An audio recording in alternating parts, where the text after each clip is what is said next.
매일 성경 오늘 아침 본문이죠. 이 전체 룻기 이 흐름을 통해서 오늘 이 본문이 어떤 메시지가 있는가 하는 것을 좀 살피면서 우리에게 주는 교훈을 묵상을 해봤으면 합니다. 오늘 이 본문 우리가 같이 한번 읽었지만 좀 내용이 야릇한 그런 내용입니다. 나오미가 룻을 위해서 세워둔 결혼 전략, 결혼 계획을 은밀하게 얘기하고 나누는 그런 내용이죠.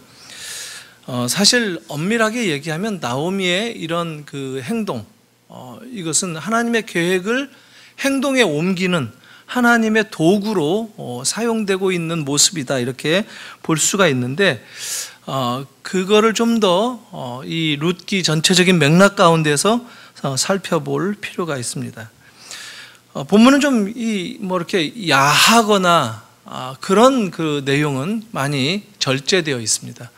아주 은은하게 뭔가 이 실루엣을 통해서 보여지는 그런 모습처럼 가서 발치에 이불을 덮고 누우라라든가 하는 이런 간접적인 묘사를 통해서 은밀한 그런 이 사랑의 이 로맨스를 지금 묘사하고 있는 그런 내용들이 나옵니다. 특히 이 4절, 7절, 8절 계속 반복되어 나오는 표현을 좀 주의 깊게 살펴볼 필요가 있는데요. 발치 이불을 들고 누우라. 이거는 이 블랑켓, 담요, 이불을 벗기라는 얘기입니다. 이불을 벗기라. 근데 이 발치라는 말도 좀 아주 그 성적인 그런 묘사로 사용되는 용어인 것을 제가 좀 성경 좀 연구해 보니까 그렇게 중동에서 사용되고 있다라고 얘기를 합니다. 그러니까 발치 이런 말들은 우리 왜 남자들 흔히 얘기할 때 고추 이렇게 얘기하지 않습니까? 그러니까 그런 식의 표현을 이렇게 얘기한다라는 거니까 이게 굉장히 아주 그런 성적인 표현이 이렇게 간접적으로 위장되어져서 덮여져서 나타나고 있다 하는 것입니다. 이게 이제 나오미가 룻에게 이렇게 보아스에게 가서 이제 보아스를 기업 물을 자로 남편으로 삼도록 하라라고 권면을 하고 있습니다. 권하고 있죠. 지시를 하고 있죠. 근데 놀랍게도 룻은 우리가 알고 있기에 참 현숙한 여인으로 알려지고 있는데 선뜻 네 어머님 말씀대로 따르겠습니다 이렇게 얘기를 한단 말이죠. 그러니까 어머니가 친정 어머니가 아니라 시어머니예요.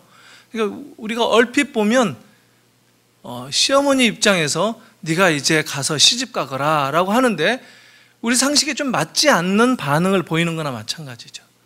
그러면 우리 같으면 어떻게 하죠? 아이고 저는 어머니하고 살렵니다. 무슨 이제 와서 시집을 갑니까?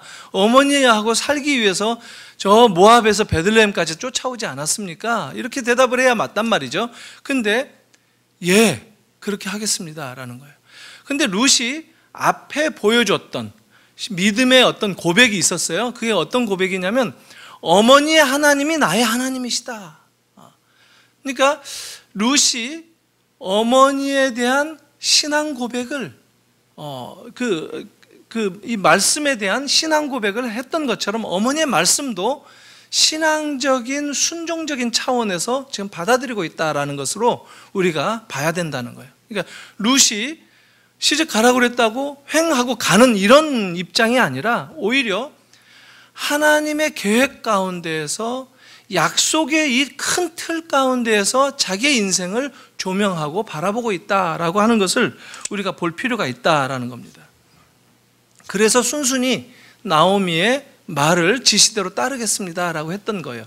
그러니까 룻도 지금 하나님에 대한 이 믿음에 근거해서 반응하고 있고 지금 나오미는 나오미대로 하나님의 도구로서 이 룻의 이 기업 물을 자를 이게 짝지어주기 위한 계획을 실행에 옮기고 있고 또 한 주인공 이제 등장하는 보아스의 입장도 마찬가지로 하나님 편에서 이들을 생각하고 이들의 이 그 요구가 무엇인지, 지금 왜 나오미가 여기에 있는지 깜짝 놀라지 않습니까? 아니 이게 누구냐 하고 자다가 놀랐단 말이죠. 그때 뭐라고 얘기하죠? 나오미가 룻이 얘기를 합니다. 9절에서 뭐라고 얘기하느냐면, 나는 당신의 여종 룻이니 당신의 옷자락을 펴 당신의 여종을 덮으소서. 여기서 당신의 옷자락이라고 번역되는데 이게 wings입니다. wing, 날개. 당신의 날개를 펴서 이 여종을 덮어주소서. 당신 날개로 나를 덮어주소서. 내 인생을 받아주십시오라고 하는 프로포즈예요. 프로포즈. 룻이 프로포즈를 지금 하고 있어요. 보아스에게. 어떤 면에서는 참 놀랄만한 얘기이기도 해요. 근데 보아스가 거절하지는 않고 룻에 대해서 현숙한 여인이라는 것, 룻이 어떻게 믿음이 출중한 여인이었다는 것, 그리고 나오미를 따라서 믿음으로 베들레헴까지 왔다는 사실을 잘 들어서 알고 있다라고 하고, 내가 네 말을 다 들어주겠다 대답을 합니다. 그런데 마지막 부분에 위기가 있어요. 뭐냐면 거절하지는 않았는데 다른 기업 물을 자가 혹시 가까운 친족 하나가 있는 줄 아니까 알아보고, 그가 책임지지 않겠다 하면 내가 책임을 지겠다 이렇게 얘기를 합니다. 이 아주 극적인 반전이 일어나고 있죠. 이게 3장의 분위기입니다. 자, 이제 조금 더 큰 앵글을 가지고 이 나오미와 룻의 이야기를 살펴보면, 나오미는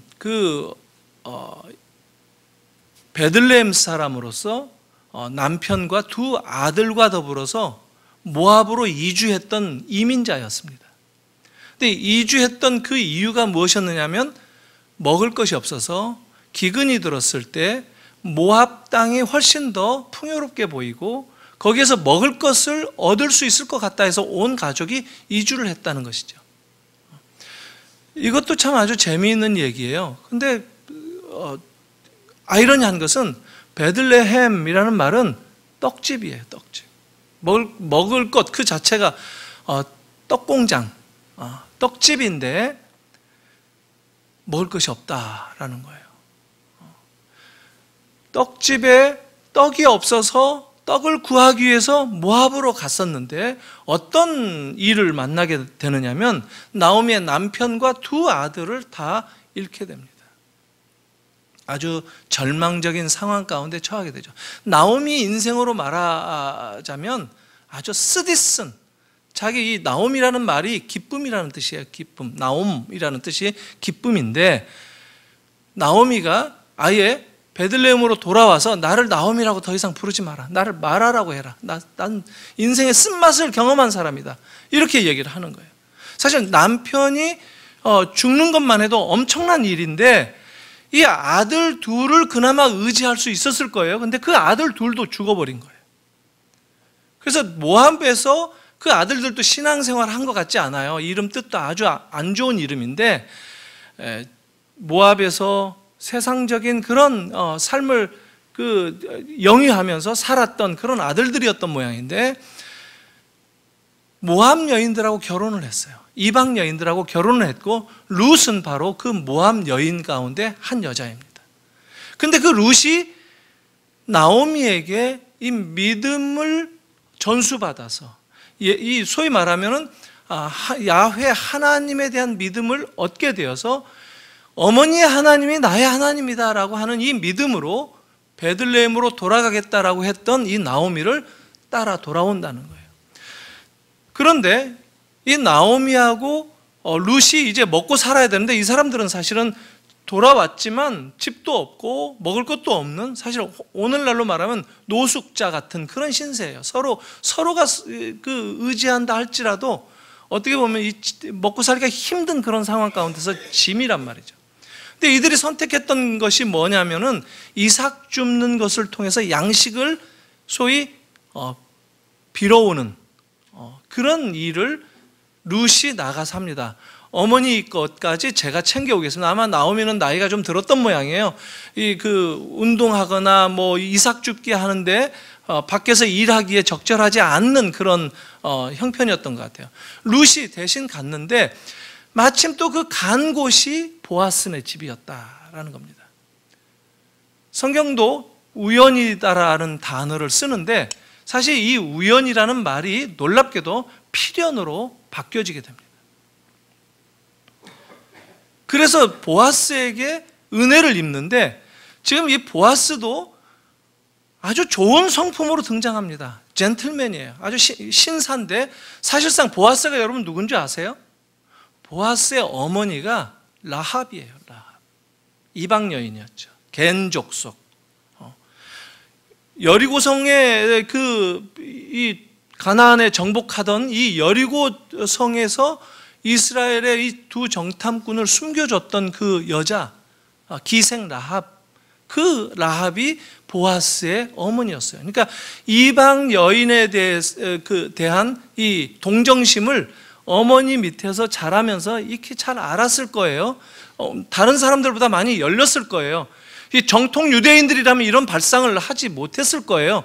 그럼에도 불구하고 이 보아스는 철두철미하게 이삭을 줍도록 나그네라든가 고아라든가 과부들에게 양식을 가져가도록 밀 농사를 지으면서 한 켠을 추수하지 않고 내버려 둠으로써 그 집에 사람들이, 그 나그네들이 와서 이삭 주워 가도록 하는 그런 입장에 놓여 있었던 사람이라는 거예요. 얼마나 등장부터 보아스가 남다른 입장을 보이고 있어요. 물론 보아스도 철두철미하게 율법을 준수하고 하나님을 믿음으로 섬기면서 살아가는 그런 입장인데, 사실 이 이삭 줍도록 하는 일들을 모든 그 밭을 가지고 있는 주인들이 다 허용하는 것은 아닙니다.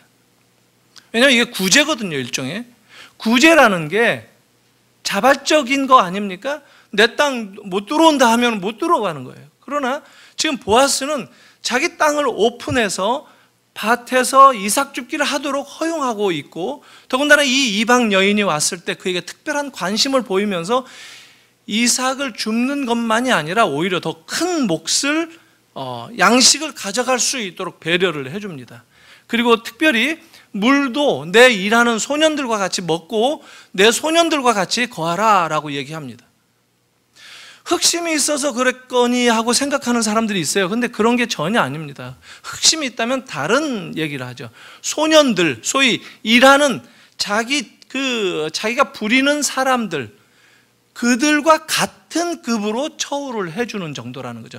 집에 가서 2장에 나오는데 나오미에게 이런 일들을 다 얘기합니다. 자기가 먹고 이제 양식을 한 에바 정도 가지고 갔다고 그러죠. 이게 한 2말 정도 되니까 상당히 많은 양식을 가져간 겁니다. 갔는데 나오미가 그 얘기를 딱 들어보니까 보아스 기업 물을 자에 해당된다라는 것을 알게 됩니다. 그래서 이제 결혼 전략으로 바꾼 거예요. 그리고 보아스에게 그런 너그러운 마음, 그리고 그런 정말 사랑을 베풀 수 있는 인자한 마음이 있다면 이것은 하나님께서 주신 기회다라고 생각을 했던 것이 아마도 나오미의 입장이었던 것 같아요.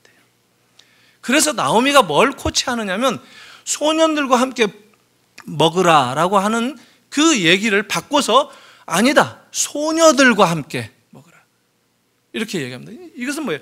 그 직원들, 소위 보아스가 부리는 소년들과 같이 먹는다라고 하는 것은 직원급에 해당되는 거지만 보아스의 그 소녀들, 하녀들과 같이 어울린다라고 하는 것은 이것은 다른 접근으로 비춰지는 그런 이야기를 지금 나오미가 하였다는 거예요.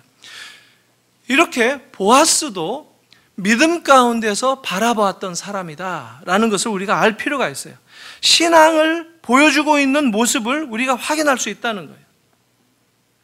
나오미도 마찬가지고, 나오미도 다 남편과 아들들을 잃었지만 베들레헴으로 돌아가자, 고향으로 돌아가자, 아무것도 없지만 다시 고향으로 돌아가자, 하나님의 그 품으로 원래 살았던 그 믿음의 그 자리로 돌아가자 하는 그런 것일 수 있고, 거기에는 상당한 믿음이 필요했어요.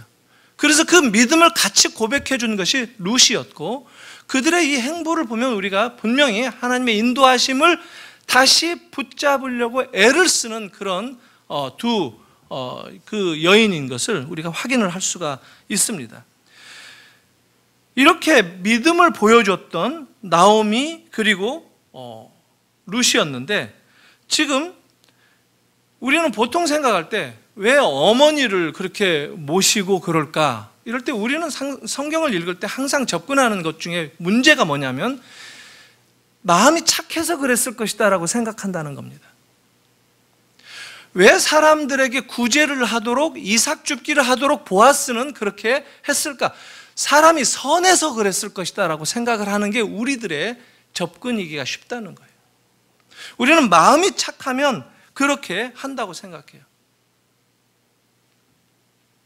룻이 마음이 착해서 그런 것이 아니라 믿음 때문에 그랬다라고 하는 것을 우리는 생각을 잘 못한다는 거예요. 인간적인 관점에서가 아니라 신앙적인 관점에서 바라봤을 때 그들의 행동이 이해가 되어지는 것들이 성경에 소개되고 있는 말씀인데, 우리는 인간적으로 매사에 신앙적인 관점을 보지 못하고 인간적인 관점에서 그가 이런 마음이었을 것이다, 이런 심리였을 것이다. 사실 짐이죠. 그 노인이 되었던 그 나오미를 이삭 줍기 위해서라도 먹여 살리고 한다는 것은 엄청난 짐이죠. 그럼에도 불구하고 그것을 자기가 혼자 가서 이삭 줍기를 해서 그 양식을 가져오는 그런 거, 자기 혼자 희생하는 거, 그리고 자기가 그 시어머니를 위한 이 헌신을 보이는 거, 이런 것들을 보면 사람이 좋아서 마음이 착해서 했다라고 하는 것은 한계가 있다는 거예요. 그것은 뭐냐면 마음이 착해서 그렇게 한다 하지만 어느 한순간 이게 무너진다면 했던 모든 것들이 잘못된 결과로 치달을 수가 있다는 것이죠. 사실 보면 이 보아스도 마찬가지예요. 마음이 착해서 자기 밭에 와서 다 얼마든지 너도 나도 와서 그 가난한 사람들 또 나그네들은 와서 이삭을 주워가라, 이렇게 얘기했던, 사실 그런데 이스라엘 사회를 보면요, 구제가 실천된 그런 사회적인 환경을 경험했던 적이 거의 없습니다. 지금 이게 무슨 시대죠? 사사시대예요. 사사시대. 아주 척박하고 흉흉하고 황망하던 그런 일들을 경험하던 그런 시대인데, 이런 배경 가운데 모르긴 몰라도 남을 돕는데 사람들은 다 척박한 마음일 텐데도 불구하고 보아스는 이런 아주 남을 이렇게 참 감정적으로 동정할 뿐만 아니라 그들을 위해서 내 것을 나누자라고 하는 이런 마음을 했던 것, 이게 착해서가 아니라 하나님의 말씀 때문이라는 거예요. 하나님이 그렇게 명했기 때문에, 하나님을 섬기는 마음으로 그렇게 했다라고 하는 거예요. 사실 우리들이 내가 가진 동기로 어떤 일이든지 교회 생활을 하면서 한다든가 하는 이런 모든 것들은 다 한계에 부딪히게 됩니다. 하나님이 내 안에 있을 때 내가 하는 어떤 일이든지 간에 이게 의미가 있게 되는 거고 지치지 않을 수 있는 거예요. 그것을 지금 보아스나 룻이 우리에게 보여줍니다. 보아스가 하는 일이라든가 룻이 했던 그 나오미를 섬겼던 일이 뭔가 대가가 있으려니, 뭔가 칭찬이 있으려니 이런 것들을 기대했었나요? 전혀 기대한 것이 아니었습니다. 어림도 없었죠. 오히려 이들이 보여줬던 모습은 그런 것들을 기대해서 사람들의 눈에 띄도록 하는 그런 모습으로 그런 나오미를 돕고 섬기고 또 보아스가 이웃들에게 자기 양식을 나누고 했던 것이 아니라 그들이 바라보고 그들이 주목하고 그들이 의식했던 것은 하나님이셨다는 거예요. 우리들의 신앙생활이 바로 그와 같다는 거예요. 우리들은 종종 이 땅을 살아가면서 교회를 섬길 때도 그래요. 사람들을 의식하게 되고 내가 이 일을 하게 되면 내 어떤 선한 동기에 의해서 이 일을 해야 된다라고 생각하는 한 곧 주저앉게 됩니다. 곧 실망하게 되고 곧 자리에서 무너지게 되는 일들을 경험하기도 합니다. 하나님이 우리 안에 역사하고 하나님이 나를 인도하신다라고 하는 이런 생각이 있을 때 우리가 섬기고 나누고 봉사하는 이런 모든 일들이 의미가 있고, 그럴 때 더 담대하게 흔들림 없이 그대로 모습을 일관되게 보여줄 수 있다라고 하는 것입니다. 어떤 사람들은 사실 저도 그렇죠. 저도 그럴 때가 많이 있는 것을 부인할 수가 없는데, 우리가 생각할 때 보통 자기 중심적으로 생각합니다. 항상 내 중심적으로, 어떤 행동을 할 때도 내 중심적으로 생각하고 행동하는 것. 그리고 주로 어떤 인과론적인 연결이 있을 때 내가 뛰어들거나 뭔가 어떤 결과, 내가 하는 일이 어떤 원인이 되어서 어떤 결과를 만들어내야 된다라고 하는 이런 입장에서 심지어 하나님도 만나기를 원할 때가 많이 있어요. 여러분, 은혜가 뭐냐면 내가 심지 않는 것을 내가 거두는 것을 은혜라고 얘기해요. 선물. 거저 얻는 것, 이게 선물인데, 하나님은 한 번도 우리에게 이 은혜 베푸시는 것을 멈추신 적이 없어요. 우리를 구원하실 때뿐만 아니라 오늘도 우리의 삶의 척박한 환경 속에서 기도하고 매달리고 하나님께 은혜를 구할 때조차도 하나님은 우리에게 은혜를 베푸시는 것을 기뻐하신다는 거예요. 우리가 심은 게 아니에요. 그런데 우리는 항상 인과론적으로 접근하고 지성이면 감천이다 하는 식으로 하나님을 만나고 사람들과의 관계도 그런 식으로 형성을 하고 있어요. 복음이 아니에요, 복음이. 종교적인 어떤 그 사이클, 여기에 우리들이 많이 매여 있는 것을 우리가 경험할 때가 너무 많습니다. 하나님을 믿고 섬기는 데 있어서도, 교회를 봉사하고 또 사람들을 섬기는 데 있어서도 어떤 결과, 어떤 대가, 어떤 내가 만족할 만한 결과를 기대한다는 거예요. 그러다가 그게 뜻대로 진행이 안 될 때 어떻게 되죠?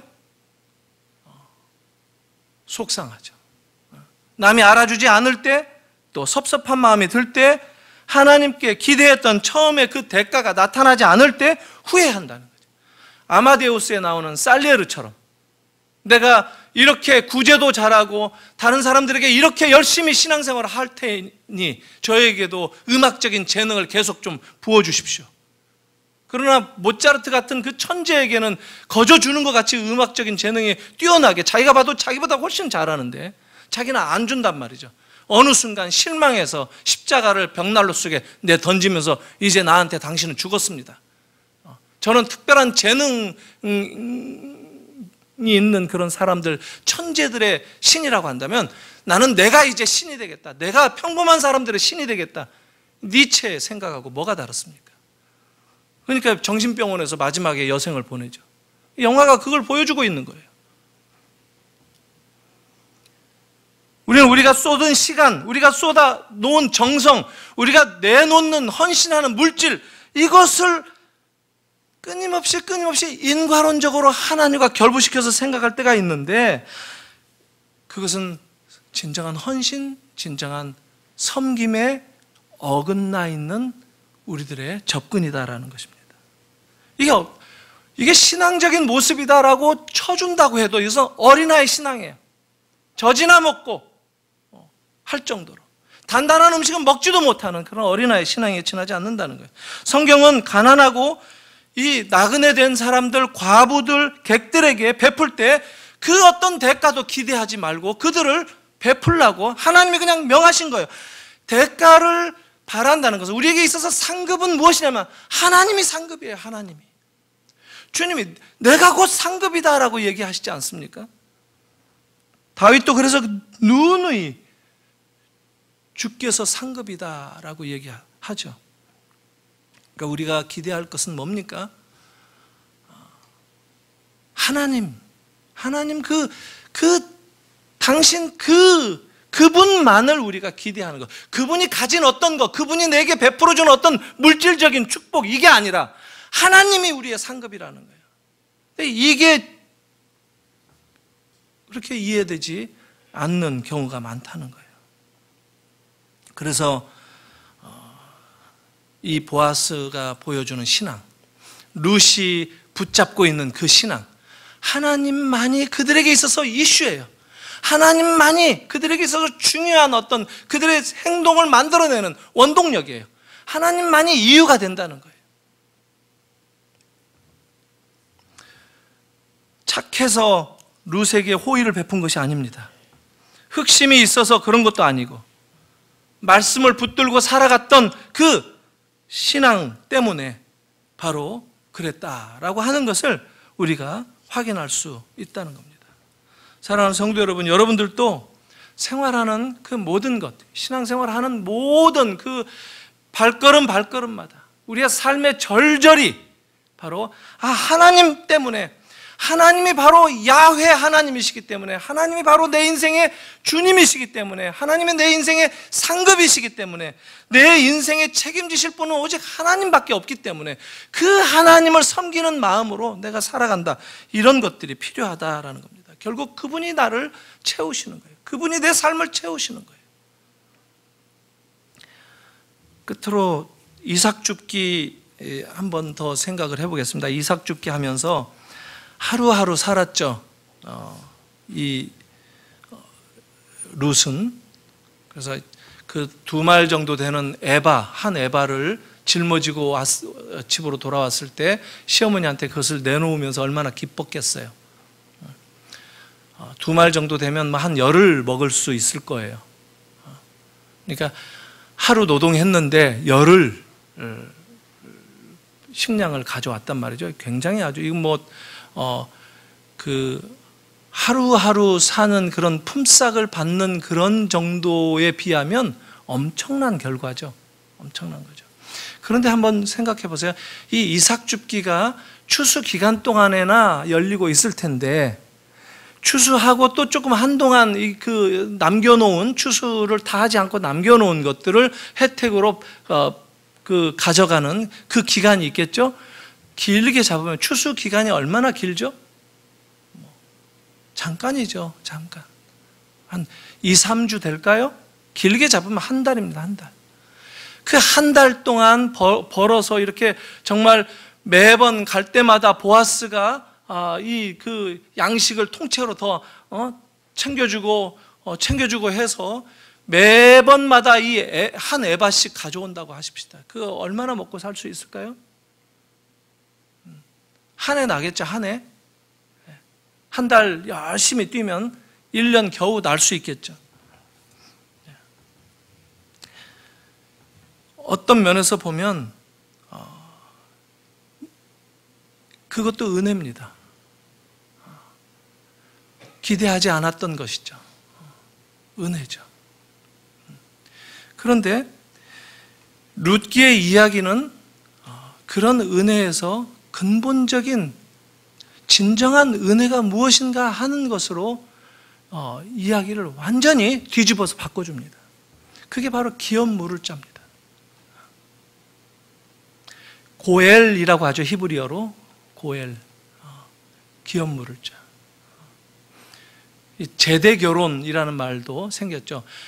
구약 율법에 나오는 얘기예요. 하나님께서 어느 집안이든지 간에 집안이 끊어지지 않도록 하시는 하나님의 이 배려, 우리를 사랑하시는 그 하나님의 사랑 때문에 집안에 아들이 죽었어요. 결혼했는데 형수가 죽었다 그러면 동생이 그 형수를 취해서 아이를 낳게 되면 그 형의 이 가문으로 이 아들을 올려서 계속 지속할 수 있는 이런 제도가 기업 물을 자의 제도입니다. 이게 고엘이 기업 물을 자예요.